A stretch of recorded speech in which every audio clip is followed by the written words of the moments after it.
আগের ভিডিওতে আপনারা দেখেছিলেন বিরোহী আর চরসরাটির একদিনের ভ্রমণ, কিন্তু বিরোহীর ইতিহাসের অন্যতম আকর্ষণ শতাব্দী প্রাচীন শ্রী শ্রী মদন গোপাল মন্দিরের অনেক অজানা গল্প আর চমকপ্রদ তথ্য তখনও বলা বাকি ছিল।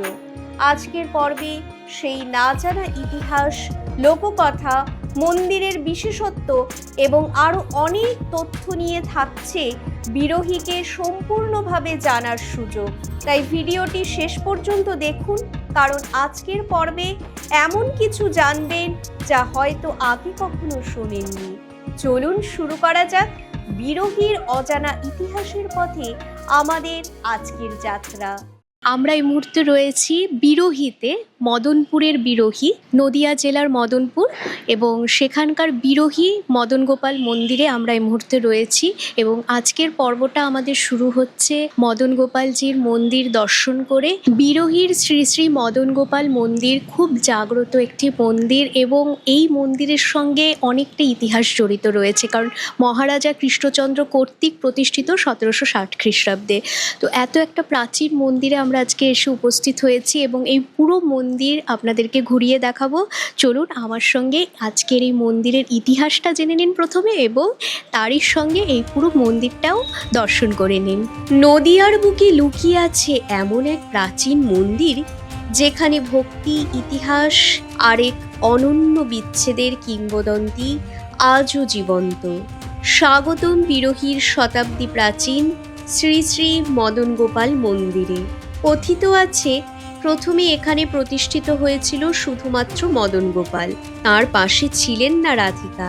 সেই দেবদেবীর বিচ্ছেদের স্মৃতিই নাকি এই গ্রামের নামের উৎস বিরোহী, অর্থাৎ বিরোহীর ভূমি। পরে রাধিকার একটি কাঠের মূর্তি প্রতিষ্ঠিত হলে সম্পূর্ণতা পায় এই পবিত্র মন্দির। ইতিহাস বলছে নদিয়ার রাজা কৃষ্ণচন্দ্রের সহায়তায় প্রায় 1760 সালের দিকে এই মন্দির প্রতিষ্ঠিত হয়। শতাব্দীর পর শতাব্দী ধরে অসংখ্য ভক্ত এখানে এসে সন্তানের আশীর্বাদ, সুখ সমৃদ্ধি এবং মনের ইচ্ছা পূরণের প্রার্থনা করে চলেছেন। বছরের নানা সময় এই মন্দির বসে উৎসবের রঙিন আসর, বিশেষ করে ভাইফোঁটা, দোলযাত্রা ও জন্মাষ্টমীতে মন্দির প্রাঙ্গণ ভরে ওঠে ভক্তদের ঢল, কীর্তন, পূজা আর মেলায়। আপনি যদি ইতিহাস, আধ্যাত্মিকতা এবং বাংলার ঐতিহ্যকে কাছ থেকে অনুভব করতে চান, তাহলে একবার অবশ্যই ঘুরে আসতে পারেন নদিয়ার বিরোহীর শ্রী শ্রী মদন গোপাল মন্দিরে। এই মন্দিরে এলে এখানকার যে ভোগের ব্যবস্থা রয়েছে তার বিভিন্ন প্রণামীর ব্যবস্থা রয়েছে, মানে আপনি যে ভোগ গ্রহণ করবেন তার কি কি প্রণামী রয়েছে সেটা এখানে দেওয়া রয়েছে। এখানে 3 ধরনের ভোগের ব্যবস্থা রয়েছে, মানে 100 টাকার রয়েছে, 120 টাকার রয়েছে এবং 150 টাকার রয়েছে। এর মধ্যে কি কি ধরনের আপনারা ভোগ পাচ্ছেন সেইটা ভিডিওতে দিয়ে দেওয়া হলো, আপনারা ভিডিওটি পজ করে দেখে নিতে পারবেন। মদন গোপাল মন্দিরে এলে দর্শনের সময়টা যদি একটু বলেন। আমাদের মদন গোপাল সময় দর্শন হচ্ছে সকাল 4:30 থেকে 8:30 অবধি দর্শন হয়। তারপরে হচ্ছে পরবর্তীতে ভোগ লাগে, কিছুক্ষণের জন্য মন্দির বন্ধ হয়। আবার 9:30 নাগাদ থেকে তোমার হচ্ছে 1টে অবধি মদন গোপালের দর্শন হয়। তারপরে ঠাকুর বিশ্রামে যায় ভোগের পরে। তারপরে 4টে থেকে রাত 9টা অবধি মদন গোপালকে দর্শন করা যাবে। এই হচ্ছে মদন গোপালের দর্শনের সময়। আর যদি কেউ পুজো দিতে চান, বিশেষভাবে পুজো দিতে গেলে মদন গোপাল এখানে আগের দিন জানিয়ে যেতে হবে, তার ব্যবস্থাপনা নেওয়া হবে, কি কি প্রয়োজন না প্রয়োজন সব কিছু বলা হবে, সেই হিসেবে তার পুজো করা হবে পরের দিন। এখানে বিভিন্ন প্রণামীর চার্ট রয়েছে, মানে আপনি ধরুন এখানে এই মন্দিরে এসে অন্নপ্রাশন ব্যবস্থা করতে চাইলেন, বা টোটো পুজো, বাইক পুজো বা গাড়ি পুজো, এই ধরনের যে পুজো থাকে তার কি কি প্রণামী, সেই প্রণামীর এখানে বিস্তারিত বিবরণ দেওয়া রয়েছে। ভিডিওটি আপনারা পজ করে দেখে নিতে পারেন। আমরা খুব ভালো সময় এসেছি। আমরা যখন এসেছি মন্দির ভালোভাবে আমরা ঠাকুর দর্শন করতে পেরেছি। ঠাকুর দর্শনের পর এখন মদন গোপালকে ভোগ দেওয়া হয়েছে, তাই ঠাকুরের দ্বার বন্ধ আছে। আবার একটু সময় বাদেই 12:30টার সময় ভোগারতি হবে, তখনই মন্দিরের দ্বার খোলা হবে। মন্দিরের পাশেই অনেকটা এলাকা জুড়ে ফাঁকা জায়গা রয়েছে, যেখানে সত্যি খুব নিরিবিলি এবং একটা শান্তি বিরাজ করছে। আর এই দেখুন একটা বট গাছ রয়েছে এখানে, এবং পুরো জায়গাটা মানে একদম ফাঁকা একটা জলাজমিও রয়েছে। এখানটায় আপনারা একটু সময় বসে নিরিবিলিতে একান্তে সময়ও কাটাতে পারবেন, প্লাস মদন গোপালের দর্শন তো আপনারা করলেনই। মন্দিরটা সত্যি খুব ভালো এবং শান্ত পরিবেশের মধ্যে রয়েছে মন্দিরটা, যেখানে আসলে সত্যি আধ্যাত্মিক একটা পরিবেশ। বারবারই আমরা বিভিন্ন ভিডিওতে বলে থেকেছি যে প্রকৃতির সঙ্গে আধ্যাত্মিকতার মেলবন্ধন, সেটা সত্যি এই বিরহিতে না আসলে বোঝা যাবে না, কারণ এখানে সত্যি প্রকৃতির সঙ্গে আধ্যাত্মিকতার মেলবন্ধন হয়েছে। এখন মন্দিরে ভোগারতি চলছে। আপনাদেরকে যেরকম বললাম, মন্দিরের দ্বার বন্ধ হয়ে গেছে কারণ ভোগ দেওয়া হয়েছে মদন গোপালকে। এখন এখানে ভোগারতি চলছে, আরেকটু সময় অপেক্ষা মদন গোপালের দ্বার খোলার। এবং এই মুহূর্তে খুব ভালো লাগছে কারণ ভোগারতি চলছে। মদন গোপাল মন্দির সম্পর্কে, এই মন্দিরের ইতিহাস একটু যদি সবাইকে বলেন। এই মন্দিরের ইতিহাস বলতে মন্দিরের প্রায় 300 বছর পুরনো। যখন এখানে মোগল সাম্রাজ্যের পতনের পর যখন একটা হিন্দুদের ধর্মান্তর ঘটছিল, তখন স্বয়ং মহারাজ কৃষ্ণচন্দ্র উনি নদিয়ার পুরো অঞ্চলের দায়িত্ব পেয়েছিলেন শাসনভারের। সেই সময় ইনি খুব হিন্দু ধর্মের খুব ভক্ত ছিলেন। তিনি নদিয়ার অনেক অঞ্চলে বহু মন্দির স্থাপন করেন। তার মধ্যে উল্লেখযোগ্য অন্যতম হলো এই শ্রী শ্রী মদন গোপাল মন্দির বিরোহী। এ নিয়ে অনেক রূপকথা আছে। এইখানকার একজন নদীর ওই পারে একজন ঘোষ মশাই ছিলেন, উনার বাড়িতে এক বালক এসে বলছে আমাকে আশ্রয় দিতে হবে। তো উনি এখানে আশ্রয় দিয়েছিলেন। তারপরে উনি মাঠে গরু চড়াতেন, কিন্তু মনের মধ্যে উদাস ভাব ছিল যে রাধা কাতর হেতু উনি এখানে বিরহ ভোগ করতেন। তারপর এই করে গরু টু ধান খেত। তারপর সবাই মিলে বিরক্ত হয়ে ওনাকে তাড়া করেন। তারা খেয়ে পাশের একটা গ্রামে যখন যান, যখন চাষিরা ধরে ফেলে দেবে, সেই সময় একটা কাঁঠাল গাটে উনি বিলীন হয়ে যান। এই ঘটনা কৃষ্ণচন্দ্র রাজার কাছে কানে পৌঁছায়। তিনি স্বপ্নাদিষ্ট হন সেখানে একটা মন্দির তৈরি করা হয়। সেই আদেশ পেয়ে তিনি এখানে এই শ্রী শ্রী মদন গোপাল মন্দির প্রতিষ্ঠা করেন। যে গাছে উনি বিলীন হয়েছিলেন সেই কাঠ থেকে বর্তমানে যে শ্রীকৃষ্ণের বিগ্রহ তৈরি হয়। আর স্বপ্নাদিষ্ট অনুসারে একটা নিম কাঠ ভেসে আসে যমুনার জলে, সেটা দিয়ে রাধিকার মূর্তি তৈরি হয়। সেই 300 বছরের রাধা শ্রী শ্রী মদন গোপাল বিগ্রহ, রাধিকার মূর্তি এখনো বিরাজমান। সেই বিগ্রহ এখনো পূজিত হচ্ছে। প্রতি বছর যে কৃষ্ণনগর যে 12 দলের মেলা হয়, 12 দলের মেলার 12টি বিগ্রহের মধ্যে 4 বিগ্রহ এই মন্দিরের। এখানে শ্রী শ্রী মদন গোপাল, শ্রীমতী রাধিকা, আরও 2 বিগ্রহ বলরাম। ওনারা 12 দলের মেলায় যান, পূজিত হন, 1 মাস ওইখানে থাকেন, আবার ওনাকে বিগ্রহকে এখানে নিয়ে আসা হয়। এইখানে ভক্তবৃন্দ সারা বছর পূজা পার্বণ করেন এবং 1 মাস এখানে থাকেন।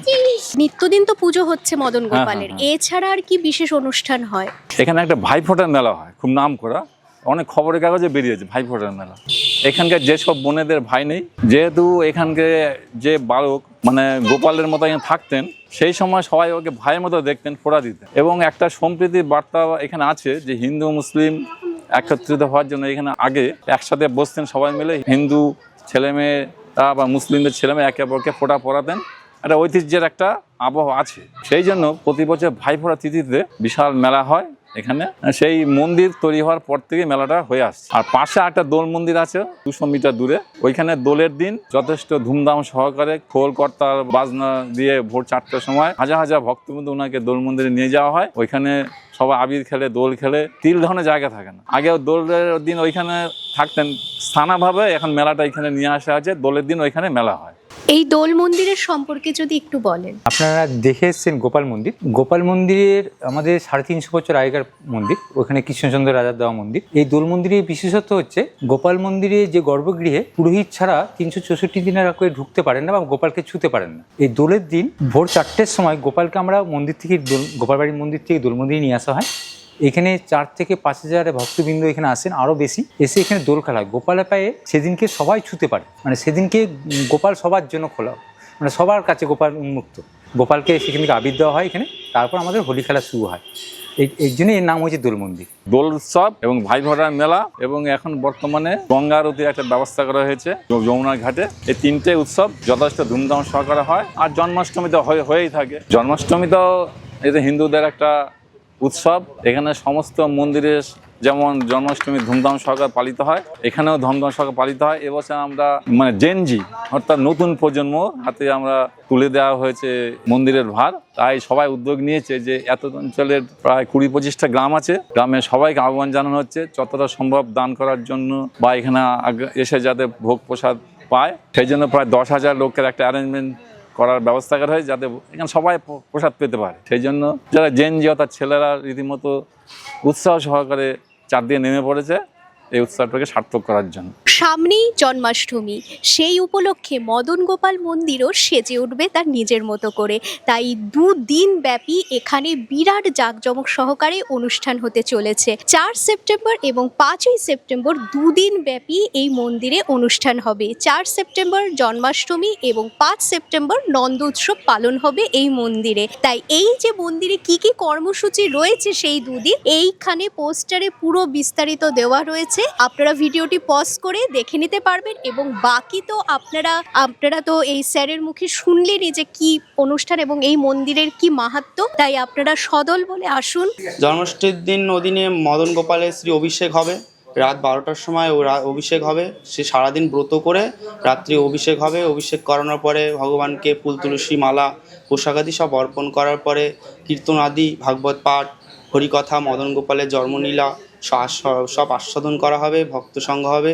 করার পরে পরের দিন নন্দ উৎসব হবে, যেখানে সেদিন 56 রকমের ব্যঞ্জন মদন গোপালকে প্রদান করানো হবে, মানে ভোগ নিবেদন করা হবে এবং বিভিন্ন দূর থেকে আগত ভক্তদেরকে প্রসাদ বিতরণ করা হবে।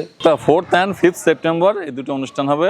4th সেপ্টেম্বর জন্মাষ্টমীর দিন হবে সন্ধ্যে থেকে রাত 12টা পর্যন্ত শ্রীকৃষ্ণের বিভিন্ন বাণী, শ্রীমদ্ ভাগবত পাঠ, তার জন্মদিনে যেসব অনুষ্ঠান এইসব হয়ে থাকে। আর পরের দিন দুপুর 12টা থেকে ভোগ প্রসাদ বিতরণ করা হবে সমস্ত ভক্তবৃন্দের কাছে। আর এখানে যেটা ভোগের চার্ট দেওয়া রয়েছে সেটা কি নিত্যদিনই ভোগ বিতরণ করা হয়? না, নিত্যদিন যেটা হয় সেটা মন্দির থেকে করা হয়।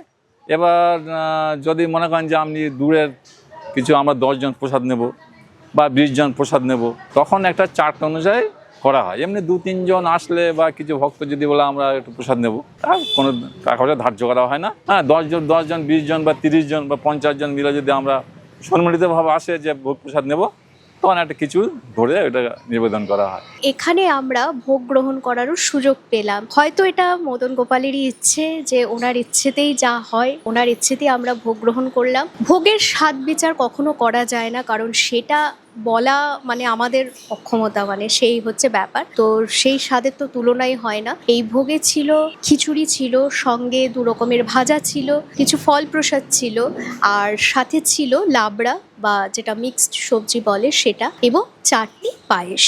খুব ভালোভাবে আমরা ভোগ গ্রহণ করলাম এবং আপনারাও আসলে এখানে ভোগ গ্রহণের ব্যাপারটা আপনারা স্যারের মুখ থেকে তো শুনলেনই কিভাবে কি সিস্টেম রয়েছে। তো সেইভাবে আপনারা যোগাযোগ করতে পারেন এবং অবশ্যই আপনাদেরকে একটা অনুরোধ থাকলো যে এই মদন গোপাল মন্দির একবার হলেও দর্শন করে যাবেন, আপনাদের নিশ্চয়ই ভালো লাগবে। বটগাছ তো সেই দীর্ঘদিন কবে জন্ম কেউ বলতে পারে না। সেই মন্দিরের সময় থেকে হয়তো আমরা আজ থেকে প্রায় 55 বছর আগে, যখন কোনো বিদ্যালয় ছিল না, প্রাইমারি স্কুল ছিল না, আমরা এই গাছতলায় পড়াশোনা করেছি। আমি নিজে পড়াশোনা করেছি। এই গাছতলায় স্কুল হতো, মন্দিরের বারান্দায় বৃষ্টি হলে আমরা এখানে আশ্রয় নিতাম। তখন যে বটগাছ দেখেছি এখনো সেই বটগাছই দেখছি, মানে ছোট বড় নেই, মানে একই রকম দেখছি। তাহলে কতদিন আগে তার জন্ম হয়েছে কেউ সঠিকভাবে বলতে পারছে না। আপনাদেরকে যেরকম বললাম, আগামী 4 এবং 5ই সেপ্টেম্বর জন্মাষ্টমী উৎসব এখানে পালন হতে চলেছে, জন্মাষ্টমী এবং নন্দ উৎসব। আর সেই জন্য যে 10,000 ভক্তদের যে ভোগ প্রসাদ বিতরণের একটা ব্যবস্থা করা হয়েছে মন্দিরের পক্ষ থেকে, সেই জন্য এখানে খুব সুন্দর করে একটা অলরেডি প্যান্ডেল বাঁধার কাজ শুরু হয়ে গেছে। তো বুঝতেই পারছেন কতটা জাঁকজমকপূর্ণভাবে এই অনুষ্ঠান হতে চলেছে। আপনারাও আসুন অবশ্যই এবং এই মদন গোপাল মন্দির দর্শন করে যান। আর এই যে নাট মন্দির, এখানে কি হয়ে থাকে অনুষ্ঠান? নাট মন্দিরে হয়েছে অনেক ভক্তবৃন্দ, ধরুন তার বাৎসরিক কাজ, পিতামাতার বাৎসরিক কাজ বা অন্নপ্রাশন বা জন্মদিন, তারা বাড়িতে ভক্তবৃন্দ অনেকে ইচ্ছা মন্দিরে ভোগ দেবে, তারা এখানে এসে 50 জনের, 100 জনের, 200 জনের, 300 জনের এমন ভোগ মন্দিরে এসে দেন। এখানে বসে সবাই ভোগ গ্রহণ করেন, তার জন্য এটা করা হয়েছে। ছোটোখাটো অনুষ্ঠান বা জন্মাষ্টমী অনুষ্ঠান এই নাট মন্দির করা হয়ে থাকে। আমি নিজেই দেখেছি অনেকে মনোবাসনা পূর্ণ হয়েছে, নিজেরা স্বীকার করেছে। ভগবানই পূরণ করুক বা এমনি হোক, তারা ঈশ্বরেরকেই মেনেই যে আমার মনোবাসনা ভগবান পূর্ণ করেছে, আমি একটা ঠাকুরের জন্য কিছু করব, ভোগ দেব বা ঠাকুর কিছু অলঙ্কার দিয়ে দেবো। বহু অলঙ্কার সোনা থেকে আরম্ভ করে রূপো থেকে আরম্ভ বহু অলঙ্কার মন্দিরে দান করেছে, সেগুলো সযত্নে রক্ষিত আছে, কোনো ক্ষতি হয়নি। প্রত্যেকটা গ্রাম থেকে এত অঞ্চলে বিরিহাট গ্রাম পঞ্চায়েতের যত গ্রাম আছে প্রত্যেক অঞ্চল থেকে সদস্য কর্মকর্তা আমরা ঠিক করেছি, এক একটা গ্রামের এক একজন প্রতিনিধি করবেন। এখানে ব্রাহ্মণ, বৈষ্ণব, উচ্চ নিচ, ব্রাহ্মণের যে অধিকার, নিচু শ্রেণীর যে অধিকার সেটা যাতে পায় সেটা আমরা লক্ষ্য রাখছি। একটা কথা ছিল যে ব্রাহ্মণরাই সব কিছু করবে, হ্যাঁ, আমরা যুক্তি দিলাম। আমাদের কিছুদিন আগে কৃষ্ণচন্দ্র রাজবংশের রানীমা এসেছিলেন, তার ছেলে এসেছিলেন, উনি আমাদের বলেছেন যে আপনাদের কাজে আমরা খুশি, আপনারা চালান, আমরা প্রতি মাসে আসবো। ইতিমধ্যে ওনারা কেউ আসেনি, দুবার এসে গেছেন, আবার 19 তারিখে আসবেন। আমাদের সমস্ত কাজকর্ম তদারকি করছেন উনি। ঈশ্বরকে ভালোবাসেন, সবাই মন্দিরকে কাজ করতে পারবে, উনি আমাদের সেই আশীর্বাদ দিয়ে গেছেন, সেই মতো আমরা চলছি। ওনাকে অভিভাবক হিসাবে রেখেছি, উনি যেভাবে বলবেন সেইভাবে আমরা চলবো। এবার জেনে নিন এই বিরোহীর মদন গোপাল মন্দির কিভাবে আসবেন। শিয়ালদা স্টেশন থেকে আপনারা চলে এলেন মদনপুর স্টেশন। মদনপুর থেকে টোটো বা অটো পেয়ে যাবেন বিরোহী আসার জন্য। ভাড়া পড়বে জনপ্রতি 15 টাকা করে। 4:30 থেকে 5টে নাগাদ মঙ্গলা হয়, তারপরে সিঙ্গার হয়, তারপর বাল্যভোগ লাগে। বাল্যভোগ লাগানোর পরে যা রসায়াদি করার পরে 11:30 থেকে 12:30টার মধ্যে ভোগ লাগবে। তারপর 12:30টার সময় আরতি হয়ে গেলে 1টার সময় ভগবান বিশ্রামে যাবে। 1টার সময় বিশ্রামে পাক্কা 4টায় ভগবান বিশ্রাম থেকে উঠে পড়বে। তারপর ভগবান আবার দর্শন হবে। 4টে থেকে 6:30 থেকে 7:30টার মধ্যে আরতি শুরু হয়ে যাবে, সন্ধ্যা আরতি। 7:30 আরতি হওয়ার পরে তারপরে তোমার কীর্তনাদি চলবে। চলার পরে তারপর 8:30 থেকে 9:30টার মধ্যে ভোগ লাগবে। 10টার আগে মন্দির বন্ধ। 1টার আগে আসতে হবে, নতএব 4টের পরে আসতে হবে।